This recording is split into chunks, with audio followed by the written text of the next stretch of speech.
Hello everyone and welcome back to another video on the Grand Market line. Today I'd like to talk about 8 cards that people were searching for when I went to my locals over this past weekend. They were searching for these cards to hopefully build up their decks for the future meta. This is important for us because if we can identify what cards people are going after, we can try to look at these cards, pick them up for low cost, and hopefully turn them over for a profit in the future. First up is none other than the 9-drop Edward Newgate card.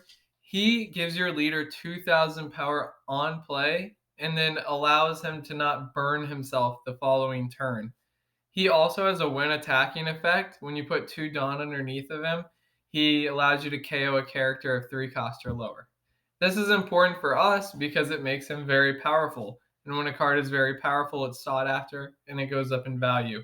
Right now, it's currently 1990, which is reasonable considering that both Trafalgar Law and Zorro in the previous format were around $27. So I personally think this is on the low end of what we're going to get them. I also wanted to quickly mention that if you view Edward Newgate's sales history right now, you can see that a lot of people are buying this copy of this card for $20 a piece. Some people are buying 4 copies, other 2, so on and so forth, all the way down from the past couple of days. So I definitely, again, think it's an okay price to go ahead and get them if you want to pick them up now. Up next is another red card from the upcoming Whitebeard deck. It's none other than Ace. On play, Ace can lower a character's power by 3,000 up to 2 characters, so that helps you beat over a couple of your opponent's characters that are already on the field. As well, if you're playing a Whitebeard leader, he gets Rush on play, allowing him to attack that turn, clearing the board, going for life, whatever it may be that you need to do that turn. This would be one of my top pickups out of all the cards that I have up here today.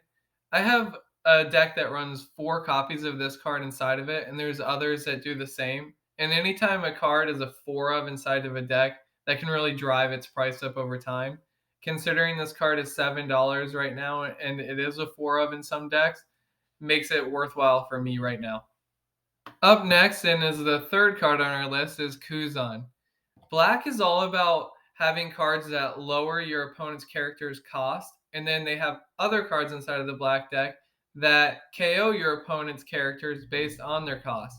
So Kuzan is one of the best cards inside of the black deck because on play, he allows you to not only draw, but he minuses 4 from one of your opponent's characters. Both are huge pluses.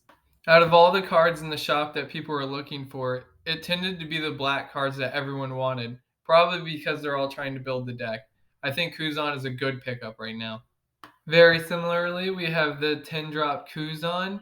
This is like the boss monster of the black deck, so when he touches down, he's not really going to go anywhere. He's a 10k body, and on your turn, he lowers all of your opponent's characters by a cost of 5. And that's what your black deck really wants to do. It wants to lower your opponent's character's cost and then have all of your other smaller characters go on board and hopefully use their effects to clear your opponent's board. This card's currently $62.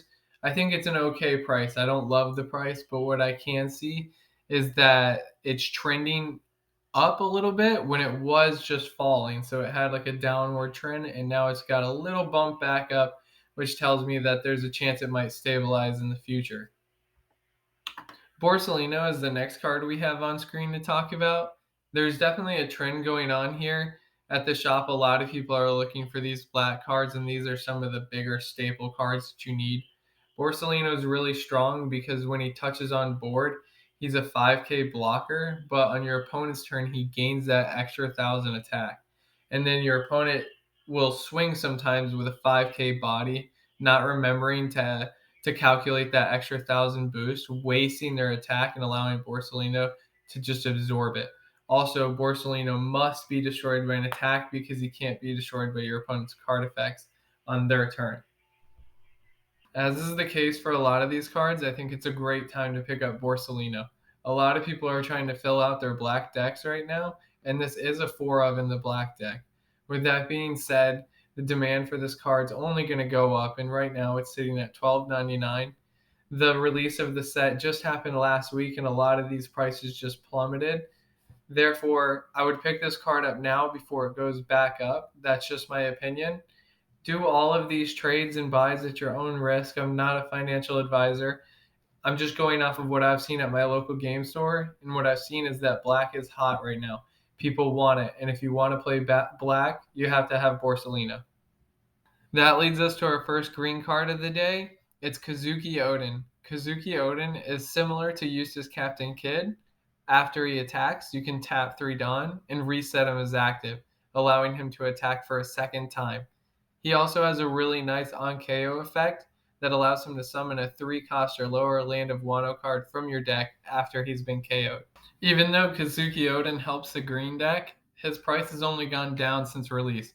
Currently, he's sitting at $12.67. I don't think he's the greatest pickup right now. However, he's not that expensive, so picking him up now wouldn't hurt your wallet too much. But if you want to pick him up a little cheaper, I think you have some more time to wait. However, in the future, I do see this card going up in a couple weeks or so. Next up, we have the Monkey D. Luffy blue card. He's a 6-drop, and he allows you to trash 2 cards from your hand or return a card on your opponent's field back to their hand. This is important to get a Vankov's effect off as your leader card if you are playing a Vankov. I wanted to take this time to mention something super important, is that notice how all of the cards I've shown already have been the lowest values of the cards that are printed. For instance, Luffy here has an alternate art that's a little more expensive. In the local game stores, it seems like the community is searching out the low-cost versions of these cards. They just want to build the decks. They don't want to pay all this extra money to have the big ones.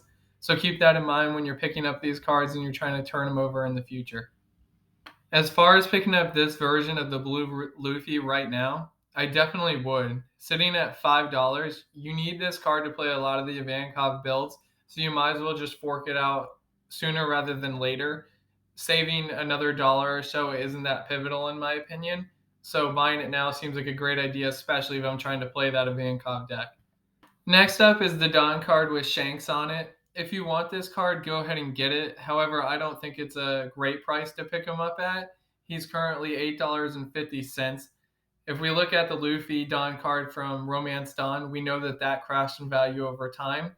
Also, there was an official tweet from the One Piece Twitter account yesterday stating that they were going to reprint the Paramount War booster boxes in the end of April. With that being said, there's just going to be a lot of these copies circulating around the market. I would stay away from it. Trade for it if you want, buy it if you need to flex on your friends or show it off in one of your games. But other than that, as far as a financial investment, I definitely would stay away.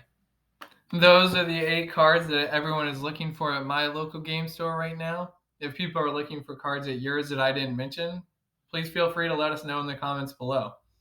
I did want to mention before we close out, this Rono Azoro card is currently $200, and it really competes with the Whitebeard deck in this format and going forward in OPO3, which begged the question to me, why do we have Edward Newgate currently sitting at $200 when there is a speculated reprint of this card in the future in April, when we've heard nothing about a reprint for Romance Dawn?